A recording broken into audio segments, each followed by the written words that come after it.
Bienvenue dans cette nouvelle vidéo de Lexical Info. Au Mali, la phase finale du transfert de la base française de Kidal a débuté. N'oubliez pas de vous abonner juste en bas de cette vidéo à Lexical Info.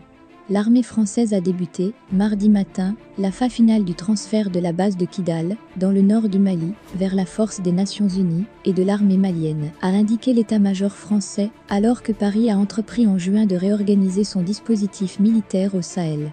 La force anti-djihadiste Barkhane a débuté, mardi 13 octobre, la phase finale du transfert de la base de Kidal, dans le nord du Mali, vers la force des Nations Unies, MINUSMA, et de l'armée malienne, a indiqué l'état-major français. Le dernier convoi logistique est parti pour Gao, ce matin à 5 heures. Un détachement de Barkhane restera sur place pour les dernières formalités administratives et logistiques, a indiqué le porte-parole de l'état-major, le colonel Pascal Yanni.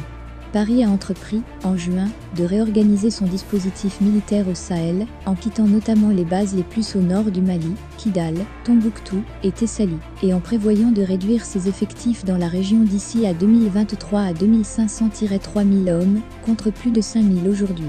Le transfert vers la MINUSMA et les forces armées maliennes sera définitif d'ici une dizaine de jours, a ajouté le porte-parole en insistant sur l'étroite collaboration avec les autorités et l'armée du Mali.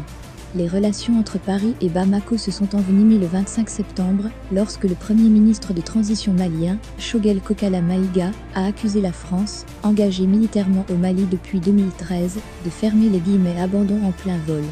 Des critiques censées justifier le possible recours au groupe de sécurité privé russe Wagner, décrit comme proche du président Vladimir Poutine, pour compenser la réduction de la voilure de Barkhane.